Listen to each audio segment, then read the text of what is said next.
Good afternoon, I'm Mike Nagel, live on location from the party in the parking lot. Why? Because it is Astral's National Day of Caring for Kids Radiothon, and we are raising money for the Dr. R.E.M. Lee Hospital Foundation.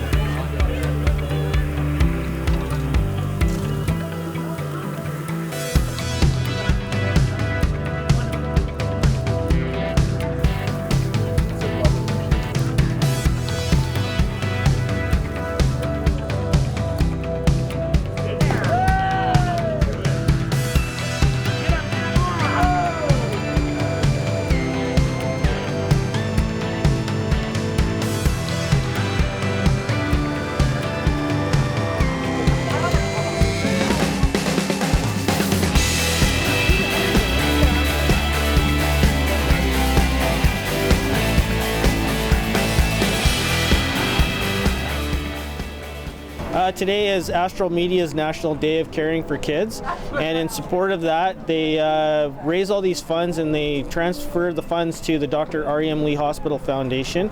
And our project for this year is a new diagnostic ultrasound machine, and our goal is to raise $175,000 for that unit. Well, this is Astral Radio and Television's annual Radiothon. It's a corporate-wide event. We do it right across the country. The real cool part, of course, is that the money we raise here in Terrace and in Prince Rupert and Smithers stays right within the community, and really it's designed to help out the kids as well. We'd like to donate it towards children's charities and helping out any sick kids that might be in the community and whatnot. So that's really what this is geared for. It's helping out youngsters who find themselves in trouble. We have 2 existing ultrasounds at the hospital right now that are kind of past their lifespan, so we need to look at replacing them. It's new technology, so what this is going to do is it's going to speed up the process for the technicians that are using it. It's going to enhance the care that we're giving our patients at the hospital. It's going to provide them sharper imaging for things like babies and internal organs such as that. Well, we got to pass on a big thanks to Mr. Mike's you see behind us. They've been barbecuing since 11 o'clock, and they've donated all the burgers and certainly all their time as well, so we thank the staff for that. And we're selling those burgers, and that money is going directly to Radiothon. Thanks to the Vancouver Canucks and Alex Burrows, who sent us an autographed jersey a while back, and we've been selling tickets for that. We're going to raffle it off, and the winner today.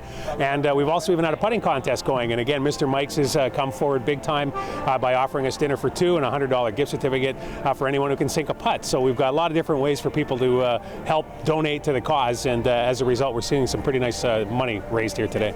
Yeah, today we're doing a fundraising barbecue partnered with Astral Media for the R.E.M. Lee Children's Hospital Foundation. So we're donating all of our costs and all proceeds of the burgers sold today to the Hospital Foundation in Terrace. We put the challenge out to the real big eaters in the community to come on down today and have a burger of at least 4 patties, and if you can get through it all, Mr. Mike's is going to donate the $20. Now, of course, anyone who didn't make it through, we'll get them to pay for the $20, and there's also a prize for the biggest burgers. So if 4 is too small for you, we'll take 5 or 6, and if you get it all down, again, Mr. Mike's will pay for the cost of the burger, donate it to Radiothon, and whoever has the biggest burger today wins a nice big prize. So the burger challenge is going to be minimum 4 patties. If they eat it, Mr. Mike's will pay for those 4 patties for the foundation.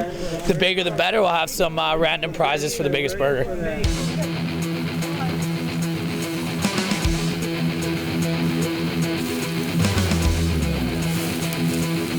Minute a patty, guys. So you got 2 buttons. Go.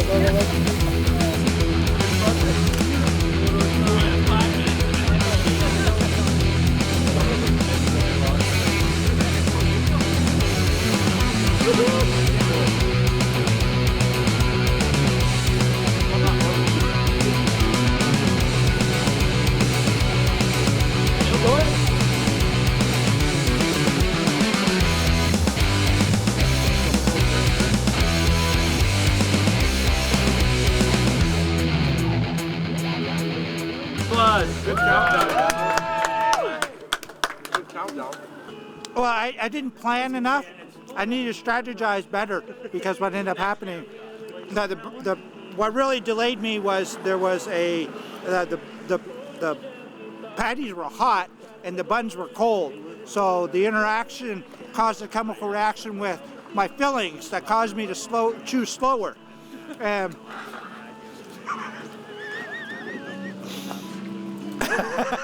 So nobody finished? Well, I did finish in the 8:30 mark. So I did finish the burger. but I didn't finish it in the time allotted. I attempted 8. I guess you could say I bit off a little more than I could chew. So it didn't end well. I finished about 4 in the time limit, and after that it was slowed down. Again, patties were hot. A lot of cheese, a lot of grease, hard to get down. Yeah, we ran out of time. I would have fit it all in my mouth if I had the chance. But Davis didn't give us a countdown, so I'm blaming him.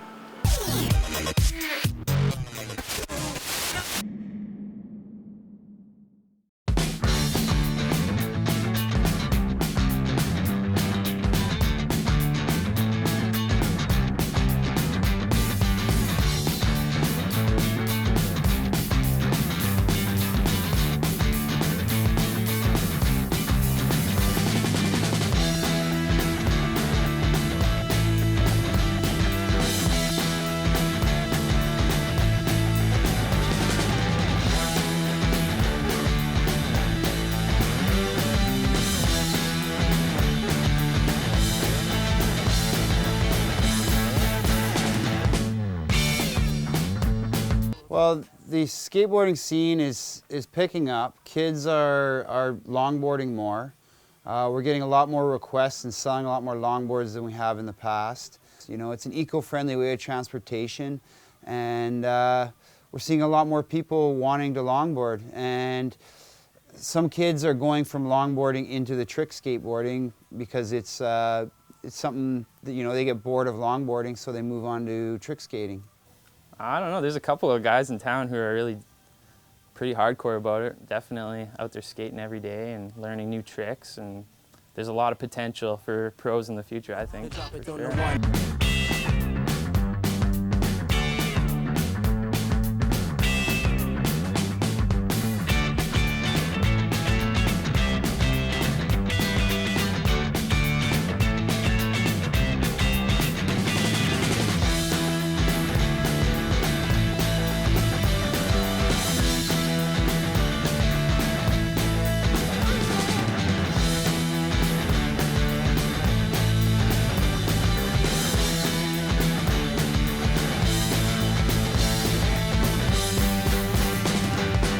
Well, in order for kids to go pro these days, it's pretty difficult, and it's going to be really hard because the level of skateboarding talent out in the pro industry it's so good right now.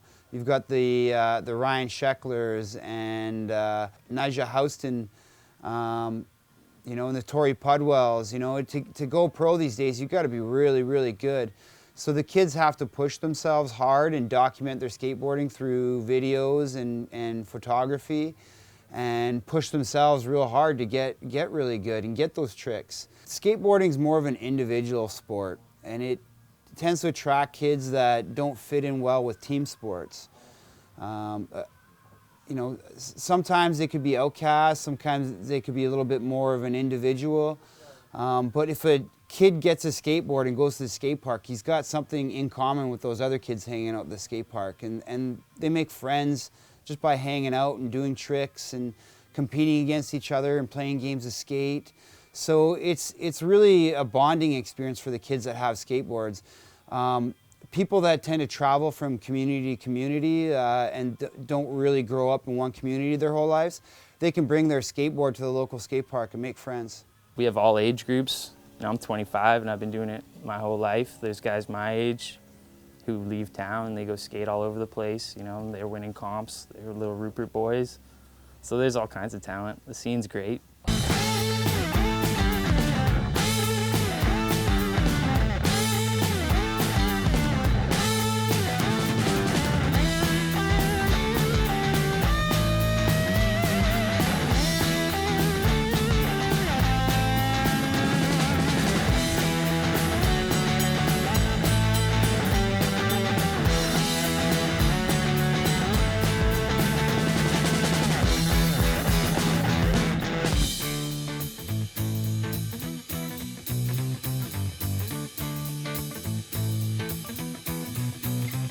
So it's not impossible, it's just a lot of hard work. And you know, they're gonna have to take their crashes and they're gonna take their bails and they're gonna have cuts, scrapes, and bruises. And you know, it's not impossible, it's possible. I think any kid, if they put their mind to it and they made the right moves towards the pro scene, which is photography and filming, that they could do it. My events guy here that works at the store, he's interested in helping me out and getting a skate park committee started again. So we're hoping to inspire some of the local skaters to come out and voice their opinions and try to make some changes to the skate park that can make it better and safer and funner. I'd like to see a little more room, I'd like to see it opened up a little bit so it's not as dangerous. Sometimes it's a little bit dangerous, but. Make a couple changes to the skate park, make it a little bit better, cement in a few areas, move some of the dangerous features that are too close together, and just move them to somewhere else in the park so that they're still accessible to use, but they're not in the way like a lot of the features are currently.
I'm loving it. It's just one of my favorite events every year. It's all about being in the Northwest, the horse culture and all the community around it, and just a lot of fun. And you get to eat a lot of things that you don't normally eat every day. I look around and I see all the people here from all over northwestern BC.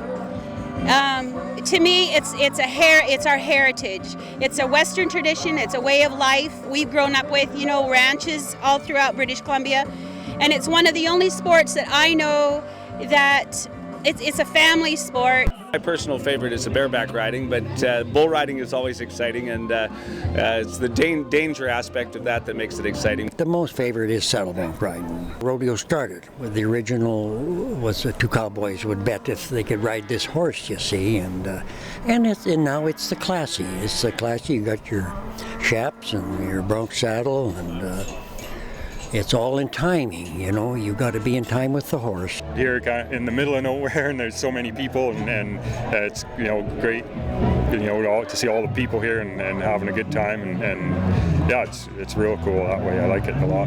And the bull riding is certainly the drama, because that just looks scary as heck, man. Oh, and painful. I don't know how they do it. I like the bull riding. I get to ride. I got a barrel this year. I've got it last year. So I get to be out there amongst all the bulls, which is something I did 30 years ago in Australia. So it's nice to be back again.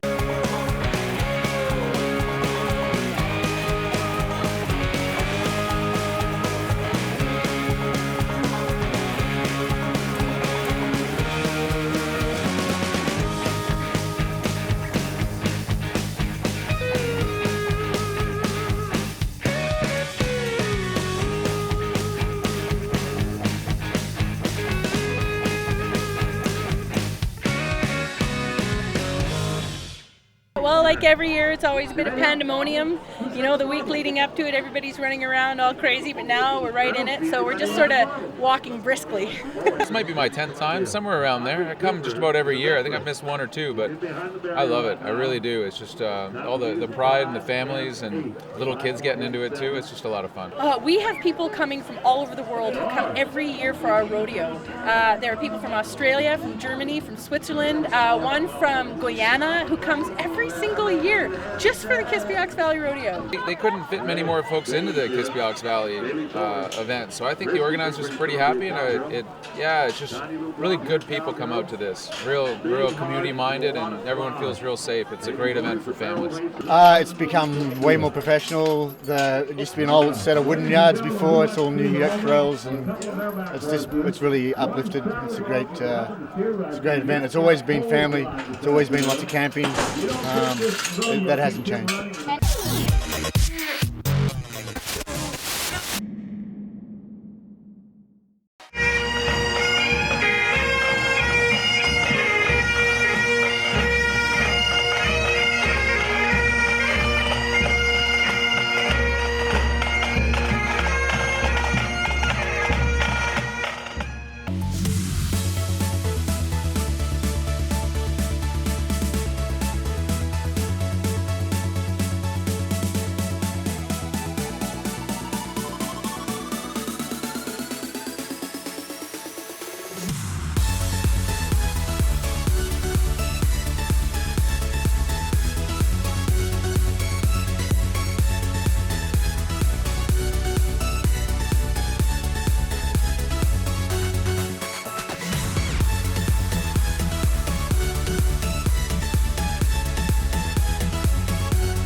Because it brings the community together.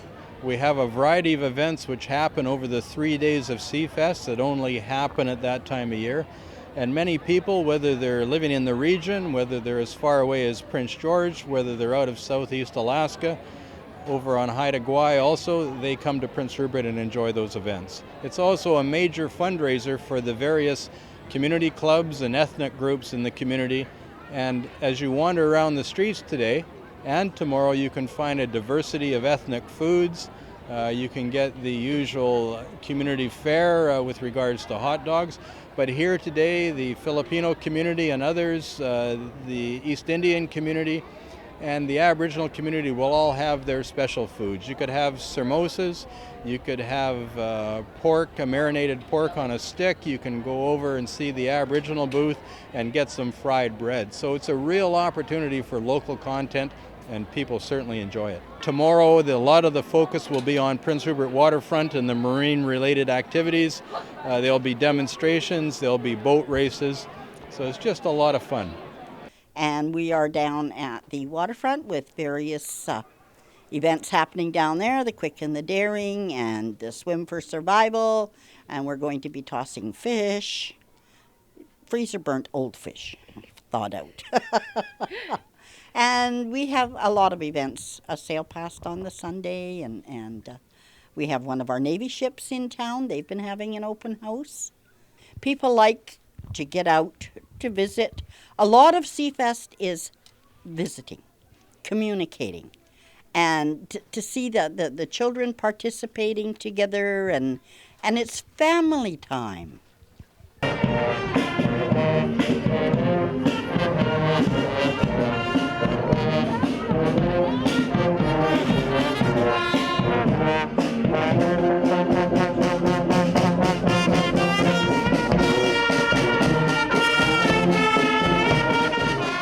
Well, Prince Rupert is the up-and-coming port of basically the ocean shipping lines, right? And we have a great interest in shipping lines, obviously as a Navy. And then connecting with the port that is the farthest north on the BC coast is something that is important to the Navy to connect with and their people. So this is sort of like almost like a port away from home. So it's one of those places that we like to continue coming back to and celebrating in the festivities that actually occur here, like, for instance, the Seafest that's going on right now. Having the communities like this understand that there is a Navy, what the Navy provides, and being able to talk and discuss it, I think is one of the major movements that the Royal Canadian Navy is trying to do, and the Canadian Armed Forces is trying to do.